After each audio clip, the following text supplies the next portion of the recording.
call it from OSB off-season program through training camp this summer, taking a little time, but really reevaluating, where they're at, and then coming back, taking a step forward, and that's the big thing. And it's going to be great. Get to training camp, and then we get to go on the road, get a couple other opponents. That's going to be really good for their development. How much will you encourage Cam to find some time during the month to get away and to maybe clear? Yeah, we've talked about it. We've got a good plan. He'll visit his family. He'll work out, and then he'll, just kind of take a deep breath, because it's a much longer season than it is in college, and he'll feel that, but we'll have him prepared. What do you say some of the areas you've seen improvements from him since you first got your hands on him? First of all, just the timing and the rhythm of the passing offense, developing his footwork, his timing with that, that's been a big improvement. He's starting to feel his lower body connected with the timing of the passing concept. That's been big. Just operation out of the huddle. Things you got to do as an NFL quarterback when you break the huddle, that's improved. And defensive recognition, and he works really hard on his own. And you always got to have your feet and your eyes in the right spot, fundamentally. But once you get comfortable with a certain concept, he has the ability to kind of move defenders. He had that in college, and that's a special trait that he has. What's been kind of your impressions of Levis through this off season, and how he's kind of handled the challenge that he's faced? Yeah, it's been great. He's had a great off season. He really has. He's been very consistent. He's made plays, and I'm looking forward to just the whole group, not taking a step backwards when we hit training camp going forward. It seems you've been working the middle of the field a lot. Cam seems most comfortable there. Is that something that you need to expand on to get outside? Does that come naturally? How's that all developed? I'd say all the above, really, for that. He had a special knack of feeling space, defenders inside, in the college game a little bit. That transfers over for us. And just, we're really just off-season program. You're introducing things, to the team, all of the above. Unfortunately, you only get a certain amount of time. It's our last day. But just kind of taking some things over the next 4 or 5 weeks as coaches, kind of what did we like, what do we want to do more of, do less of once we hit training camp, and still like training camp starting to hit those situations more, just kind of ramping up for September. Did you enjoy the chatter the other day between Cam and Jeff? Oh, I love it. What's it? Do you? It's competition. That's what we're about, competing. What's it say a little bit about Cam? Just that he can handle the noise, and he's a good teammate, so it's fun. Back during that week that you guys went to Miami twice for the pro day and then for his workout, we heard about how Brian or whoever identified something small about the way that he set in the I think coming out of center on Monday, and then challenged him by Friday to see if he can't have that fixed. And we heard about it, how by Friday he had figured that out. Are the little things like that, are you finding those, and is there a theme with him being able to pick that up naturally like he did back in March? He's a natural athlete at base, which is good, because you can take a technique, you can fix it, and also we work back and forth on that. Are you comfortable doing something this way? Then we'll do it that way. But you like to see if a guy can take a coaching point as an early in the relationship there, and try to fix it, tweak it, and see what that looks like. So it was important to us. Have you ever had a quarterback like Cam who has the different arm angles and the ball comes out different styles and different ways like he does it, and what's that challenge been like for you in terms of letting him do it versus we want it done this way?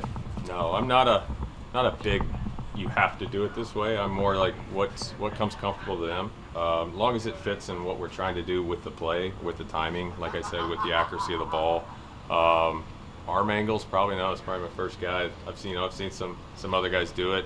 But at the end of the day, as long as the ball's coming out on time and it's accurately thrown, you got no problem with it. You spend a lot of time with him. Have you observed him seeking out other receivers, other players in the offense, having conversations in the building?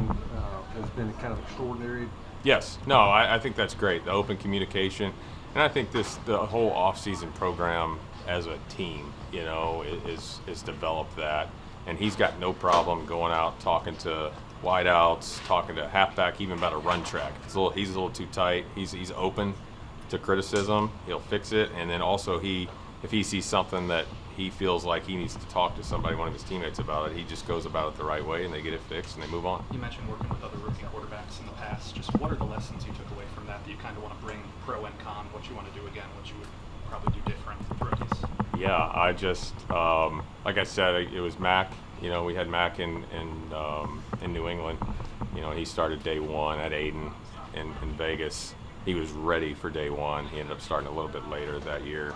No, I think a lot of it's kind of how they're built. You know, do they have that ability, that extra, to do extra on their own? And they love football. That was a big thing. It just really for them, you know, it's what do they do best and how much can we make what they do best look different to the defense, you know, on a consistent basis. How early on did you know those guys would be ready day one? What do you kind of need to see from Cam to know they'll be ready day one if you haven't seen that already? You know, there's some things I'd probably keep to myself on that one, but just how they carry themselves, you know, when they're in there, you kind of get a good feel. Is anybody absolutely ever, as a rookie, ready for day one of the NFL football? It's different, and just try to put them under as much stressful situations as you can in practice, you know, and that usually carries over to having some benefits in September. So far, so good. I like the way that they worked. I love the classroom stuff that we did. It was a little bit different than a year ago. The drill progression has evolved, which has been a lot of fun. We've really kind of got into the dynamics of movement skill sets and changing their strikes, changed their footwork a little bit. For the fans out there, it's just a lot of detail stuff that they've worked on and that they've improved on. No pads, obviously. Disappointing. Yeah. It's hard. From what you've seen from Dan Moore, has he been everything that you anticipated in getting into him? Yeah, so far, so good. Yeah. You know, like I mentioned the last time, for all these guys, it's that time of year where the common expression and the saying is "we'll see." You know, as you get into camp. So, you know, I think it's important to have periods like this. You know, where you're amping up and ramping up to get better. And then all of a sudden it comes to a close, and then you're dead for 5 weeks. So kind of the periodization, you know, from the league standpoint, it'll probably change in years to come, I think, because, you know, if you're training for a world-class competition, if you're an elite athlete getting ready for an Olympic contest, it's kind of insane to practice these 8 or 9 weeks and then all of a sudden shut it down and go on vacation for 5, and then all of a sudden come back in the middle of July and ramp up and go compete at a high level again. So it doesn't make sense, you know what I mean? So I think as the years move on, I think the periodization will kind of dovetail right into a training camp, which is probably smarter. I don't know if the players would like that or not, but you know, from a sports science aspect, it would be a lot smarter, you know, I think, to help the player, you know, kind of merge into the phase that we want to get into. So it's always been crazy, you know. Is that something you challenge him though to make sure that he comes? I know you challenge everybody. Yeah, I mean everybody's for him like specifically, or just yeah, you know, you put so much work into these 8-9 weeks that we're involved in, and everybody's worked hard. You know, they've improved all that, but you know, to step away for 5 weeks and then come back and then have to rehash it and redo it all over again. You know, because they lose a little bit. I don't care what you say. They're going to lose a little bit of their edge that they've created because they've gotten better. And it's just like a baseball, you know, player, like a batter. You know, you take 5 weeks out of the cage, you know, the fastball is going to look a little bit different the next time you step into it. So that's a little bit different, I think. So that the timing mechanism of getting everything back to where it's at right now, okay, is really the challenge when you get back to training camp. So that's why I always say, well, we'll see, because it is true, because you don't see, you know, you're excited to get the players competing, but you got to wait for 5 weeks. You know, just when you think they're at the cusp of really being good, you got to take that break. And that's hard. That's tough. What's Hance's game like, Bill? And as much Yeah. as he's played guard, do you see Sure. him as your potential swing tackle? Yeah, he's played every position for me when I had him at Washington and Cleveland. He's played center. He started a preseason game at center. He's played guard, played tackle, and has done quite well as a swing tackle. He's just kind of that Swiss Army knife. He was really smart, sharp, understands the system, and he's really great for the other players because he can get everybody on the same page quickly. I think veterans like him are invaluable just from the communication aspect, because they can convey the calls and to help technique-wise, with younger guys. But he's been invaluable for years. He did a nice job in Jacksonville, and I hope he continues it here for us. How you handle a guy like how important was Tyke, who has been in the league 14 Yeah. years and coming here, obviously, talking Yeah. about how much you want to learn from you. What can Yeah, you teach a guy like I that? love Zeitler. Yeah. He's fun to be around with because he's a vet who loves football. He loves football, and his enthusiasm is like he's a rookie again. He takes it very seriously. He wants to know everything. He has such a thirst for the knowledge and more techniques and more ideas and more strikes, and anything you can give him, he's hungry for. So that's unique for a 14, 15-year vet, to see a guy who's willing to come in and adapt and change and look at new ideas. So that old story of you can't teach an old dog new tricks. I think that's a little bit different for him. I think he can, and he wants to. So as long as he wants to, we'll keep feeding him as much stuff as we can. How important was it for you to not only fix the starting five, but to build depth and to increase that so that when injuries do happen, there's not a major drop off? Yeah, every year I keep saying it. There's no such thing as a backup, and whoever is on the roster of the 53 or even the practice squad, they're going to play at some point. Even last year we have a number of guys that came in and stepped into the lineup. And I think you always got to be prepared for those contingencies. I think it's incredibly important to develop the young players on your roster. Years ago you would just say, okay, this guy, we're going to redshirt him. He's going to be ready in a year or two. That's not the case anymore. If you draft a guy like Slater, Jackson Slater, he's got to be ready to play. If he's on the 53, he's got to be ready to play. He's got to be ready to play guard and center and step in when needed at any point in time. So, it's really, really crucial for coaches, especially a line coach, to get guys up to speed fast, because that's where my focus is trying to develop those younger players. Bill, that's Bill, the corner the other that day, you Bill, work in. There's more equipment than anywhere else on the field. Can you kind of just take me through that selection process? The selection process? Yeah, like how do you? It's our playground. Exactly. So we got our toys all over. We got a lot of toys to play with. I think that everything that we have, that we've designed, that's on the field, is applicable to the game. Right. So we're not just drilling to drill and kind of waste time. So anything and everything that we do, in that equipment area, is going to be game specific, and it's relative to the exact techniques that we're teaching on game day. So you can kind of intercut game film with the technique films that we do, and you can see the carryover in the resemblance of what we're trying to get accomplished. Nick was saying the other day that JC has probably been the top lineman for the offseason. I wonder if you'd agree, and if you think so, if you think it's. I think they've all been top. Okay. I think they've all worked exceedingly hard. And hard to pick one over the other, Sure. But for JC, especially without pads. I mean, how can you get a competitive say- evaluation? So I'm going to reserve comment on that one. But his improvement in general, I'm wondering how much mental and how much physical with the weight loss and that. I think this. He's devoted himself to lose weight and take it seriously.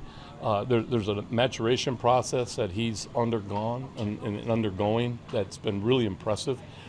He's really inquisitive about other things that he can do outside the building.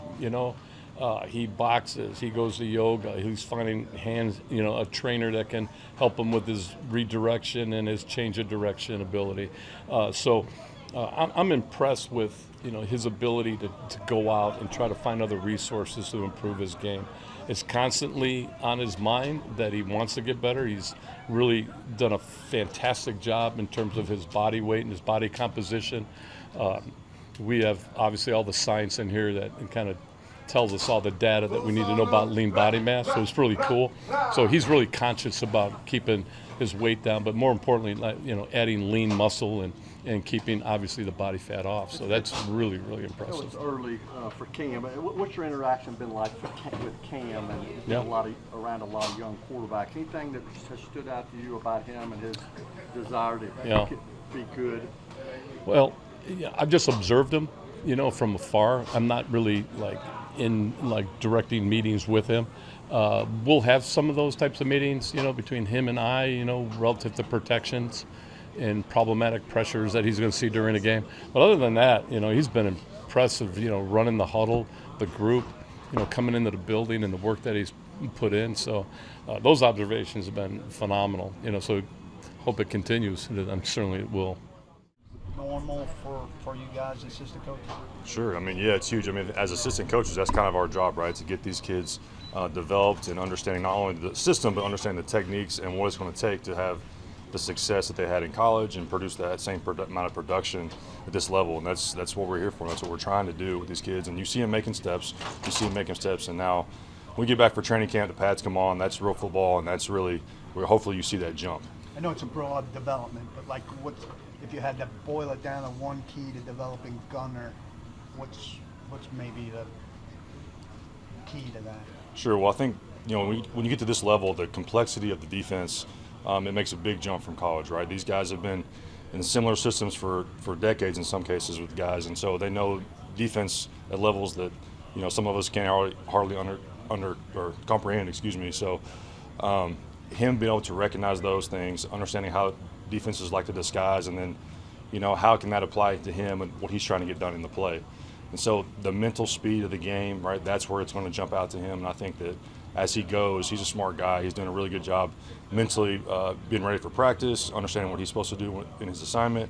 And so as we go, I think that can continue to grow for him, and it'll make leaps and bounds for him. He's done some things good and every day. And there's also times where he's like, he wish he got to play back or wish he could have done something a little bit different with his execution. And that day happened to be he had a really clean practice, right? So it wasn't up and down at all. It was consistently good across the board. And so if he can continue to stack those type of days together, he's going to like where he's at come September, and we all will. Is it more mental, like you touched on there? Is it more of the challenge mental than physical? I think a little bit of it. It's not necessarily mental. He knows what to do, right? But understanding how to apply, putting context to the things we're asking him to do, the techniques, right, and the execution of those type things. He knows what he's supposed to do in every case. It's a matter of, okay, how am I supposed to get it done in this case based on what the defense is giving me? Ideal size, speed, physical strength, right? And he's continued to grow his confidence more and more and more. And he's, sometimes I think he surprises himself a little bit with some of the plays he does and makes. Somebody I'm really happy with where he's at. I think he's done a lot of good things.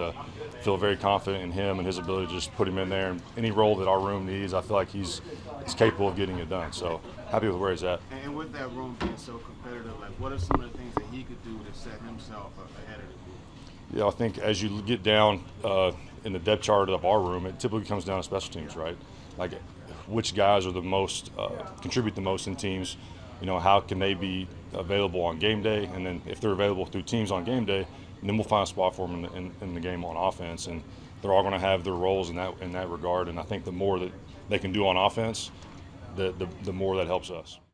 He fits best for us in the slot. Again, he's that veteran presence with the vet savviness to get open, man in zone. He was out here the first day he was in practice. In practice, he caught like 3 or 4 balls right off the bat and showed you, his ability to get open and make plays. What do you like about what you've seen from Alec, Chim, and maybe Xavier in the first couple months on the job? I love their knowledge of the game. They're up here all the time. They don't ever go home. They're up here studying with the quarterback early in the morning, 5 in the morning. They stay here late. And I'm impressed, particularly with Alec and Chim. The speed of the game for them is kind of, they're really fast, really strong, and their speed shows out there. I'm impressed with Xavier's savviness to get open in the slot. People say, well, he's not a fast guy. Well, you don't have to be fast to get open. And it's a lot of guys who are not very fast can get open, and he's been able to get open a lot. So their knowledge of the game and understanding and learning day by day has enabled them to be able to get open, and I'm pleased with that. How have you seen Calvin really just be able to influence the rest of the group? You mentioned the young guys and the urgency. Yes, Calvin. So Calvin, as you guys know, have been around him. Calvin is a workaholic.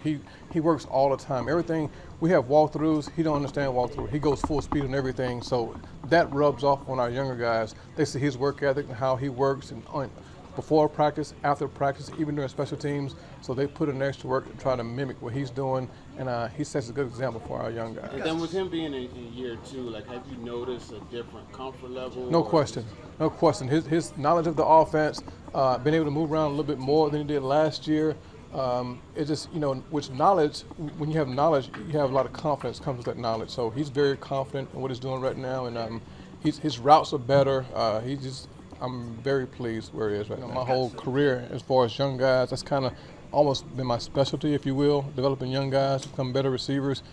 Sometimes you get an older guy, the things you can't teach an old dog new tricks, whatever. But with the younger guys, it's easier to develop them because they come with certain habits from college that some things they're not used to, how we coach it. So it's easier for them, for me to be able to develop them, and still some of the older guys too. You still develop them. We as coaches, we still developing. So I think everybody's developing. So I think it's very important though to be able to develop those young guys to have the right habits, the right technique, the right work ethic to be able to compete at this level. With Van, we see him on the jugs machine at the end of the day for every practice, doing more work. Last one off the field. He just seems like, from the time he gets in to the time he leaves, the model of consistency. Am I right?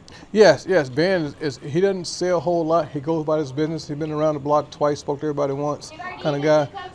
But he's a really good pro. I think guys see his work ethic, like you said. You see him in here, catching jugs and everything. But really pleased where he is so far. He's moved around a couple times in the positions as well too, trying to get him acclimated to the whole system, not just one position. He's just a guy that you know what you're going to get as soon as he steps in here. Yes. And that's one of the reasons why we're so happy we have him, is the fact that you can put him pretty much anywhere. You can have that consistent player at all times. Bryce Oliver was a guy who showed a little bit of spark towards the end of last year. What's his development been like in the offseason? What have you seen? It's been good. I probably like to see a little bit more, and it's probably not his fault because the ball hadn't come his way as much as some other guys. So Bryce has done some really good things in camp. He showed his speed down the field a couple times.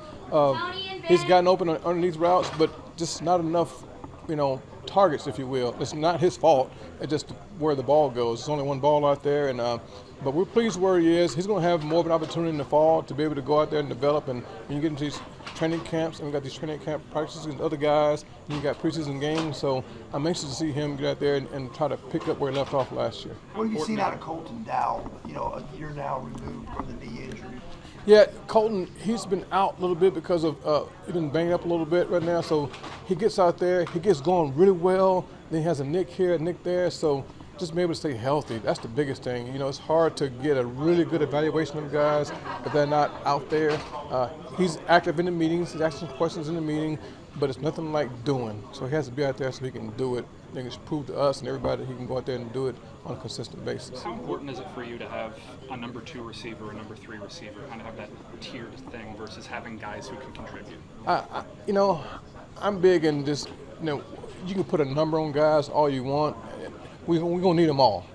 So however that translates into, if you got the guys considered 1, 2, or 3, at some point in time, if you know this offense, we have a lot of 11 personnel with 3 wide receivers. So at that point in time, they're all number 1s. Whoever's on the field, that's how I see it. They're all number 1s because you never know where the ball is going to. You can scheme for things for certain guys to get open, but at the end of the day, they're very good players in this league. Guys are trying to scheme to keep them from catching the ball, so other guys have to step up and play.